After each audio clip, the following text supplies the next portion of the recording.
పోలవరం జిల్లా చింతూరు ఏజెన్సీలో మన్యం బంద్ ప్రశాంతంగా కొనసాగుతుంది. వరరామచంద్రపురం, కోనవరం, విఆర్పురం, ఏటపాక, చింతూరు మండల కేంద్రాలలో గిరిజనులు ఐక్యమై రహదారిపై రాస్తారోకో నిర్వహిస్తూ బంద్ను ప్రశాంతంగా నిర్వహిస్తున్నారు. వ్యాపారస్తులు, దుకాణదారులు మన్యం బంద్కు స్వచ్ఛందంగా సహకరిస్తున్నారు. ఈ సందర్భంగా పలువురు గిరిజన నాయకులు మాట్లాడుతూ ఏజెన్సీలో 1/70 భూ బదలాయింపు చట్టం పరిరక్షణకు, జీవో నంబర్ 3 పునరుద్ధరణకు, ప్రత్యామ్నాయ జీవో విడుదలకు డిమాండ్ చేస్తూ ఈ మన్యం బంద్ నిర్వహిస్తున్నట్లు తెలిపారు. మన్యం బంద్లో ఎటువంటి అవాంఛనీయ సంఘటనలు జరగకుండా పోలీసు అధికారులు గట్టి నిఘా వ్యవస్థను ఏర్పాటు చేశారు. దీనిపై మరింత సమాచారాన్ని మా పోలవరం జిల్లా ప్రతినిధి వర్మ ఫోన్ ద్వారా అందిస్తారు. ఎస్ వర్మ, గుడ్ మార్నింగ్, చెప్పండి. Good morning Indraja. ఏదైతే మన్యం బంద్కి ఆదివాసీలు పిలుపునివ్వడం, ఆదివాసీ సంఘాలు కూడా ప్రస్తుతం ఉదయాన్నే స్థానిక ఆర్టీసీ బస్ కాంప్లెక్స్ లో బటాయించి పూర్తిగా కూడా బంద్ కొనసాగిస్తున్న పరిస్థితులు ప్రస్తుతం నడుస్తూ ఉన్నాయి. అయితే బంద్ నేపథ్యంలో పోలీసులు కూడా అంతే భారీగా మోహరింపులు కూడా చేపట్టారు. ముఖ్యంగా జీవో 3కి రిజర్వేషన్ కి సంబంధించి ప్రత్యామ్నాయ జీవో వెంటనే జారీ చేయాలని, ఏదైతే సీఎం చంద్రబాబు ఇచ్చిన హామీ నెరవేర్చాలని, 1/70 చట్టాన్ని అమలు చేయాలని నినాదాలు చేస్తూ ప్రస్తుతం బంద్ ప్రశాంత వాతావరణంలో కొనసాగిస్తున్నారు. రోడ్డుపై బటాయించి ఆర్టీసీ బస్సులు, ప్రైవేటు వాహనాలను అడ్డుకుంటున్నటువంటి పరిస్థితులు అయితే ఉన్నాయి.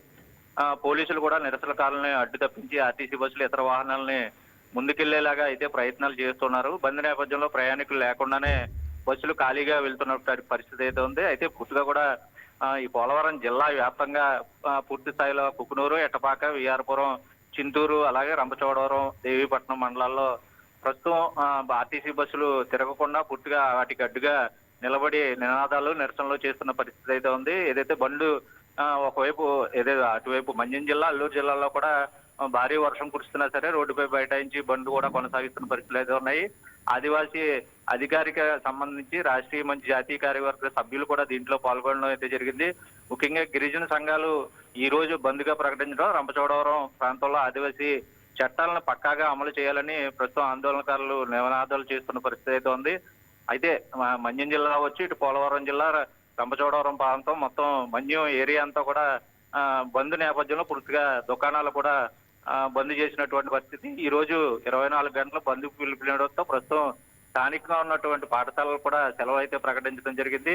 రవాణా సౌకర్యం పూర్తిగా నిలిచిపోయినటువంటి పరిస్థితుల్లో ముఖ్యంగా భూ బదలాయింపు చట్టానికి సంబంధించి 1/70 చట్టాన్ని అమలు చేయాలని, పూర్తి స్థాయిలో నిర్వాసితులకి పూర్తిగా కూడా గతంలో ఇచ్చినటువంటి ప్రభుత్వం హామీలు అమలు చేయాలని చెప్పి కూడా ప్రస్తుతం రిజర్వేషన్ ఏదైతే జీవో 3కి సంబంధించి ప్రత్యామ్నాయ జీవో జారీ చేయాలని ప్రస్తుతం వాళ్ళ డిమాండ్స్ గా వాళ్ళు నిరసన కార్యక్రమాలు అయితే చేస్తున్నారు. ఇంద్రజ. రైట్ వర్మ, ప్రస్తుతం రహదారులపై రాకపోకల పరిస్థితి ఎలా ఉంది? వాహనాల రాకపోకలకు అంతరాయం ఏర్పడిందా? పూర్తిగా కూడా ఏజెన్సీ ఏరియా అంతా కూడా, ఎందుకంటే అటు పాడేరు కావచ్చు, ఇటు పోలవరం జిల్లా కావచ్చు, రంపచోడవరం అన్ని ప్రాంతాల్లోని కూడా ఒక పాడేరులో ఉద్రిక్త వాతావరణం నెలకొంది తప్ప ఏజెన్సీ బంద్ అంతా కూడా పూర్తి స్థాయిలో ఎక్కడికక్కడ రవాణా సౌకర్యాలు పూర్తిగా నిలిచిపోయిన పరిస్థితులు. పాడేరు అయితే బస్ డిపో ముందు పూర్తిగా చేస్తుంటే బస్ స్టాండ్ నుంచి బయటికి బస్సులు నిలనివ్వకుండా ప్రస్తుతం ఈ బంద్ అయితే చేస్తున్నారు. అయితే పోలీసులు మాత్రం వీటిని నిలువరించేందుకు అయితే ప్రయత్నం చేస్తూ ఉన్నారు. కానీ దగ్గరుండి మరి ఆర్టీసీ బస్సుల్ని పోలీసులు నడిపే ప్రయత్నం చేసినా సరే ప్రస్తుతం ఎక్కడ కూడా ఈ బస్సులు తిరగలేనటువంటి పరిస్థితి, రవాణా సౌకర్యం పూర్తిగా నిలిచిపోయిందని చెప్పాలి. ఇంద్రజ.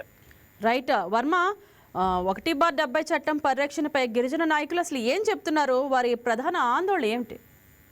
ముఖ్యంగా ఈ 1/70 చట్టంపై సుప్రీంకోర్టులో కౌంటర్ అఫిడవిట్ దాఖలు చేయాలని, గతంలో కూడా ఈ గిరిజన చట్టాలను పటిష్టంగా అమలు చేయాలంటూ డిమాండ్లు చేస్తున్న క్రమంలో పూర్తి స్థాయిలో ఇది 100% రిజర్వేషన్ కల్పించాలి వాళ్ళకి ఆ ఏజెన్సీ ప్రాంతంలోని జీవో 3ని తీసుకొచ్చిన నేపథ్యంలో దాన్ని తక్షణం అమలు చేయాలి.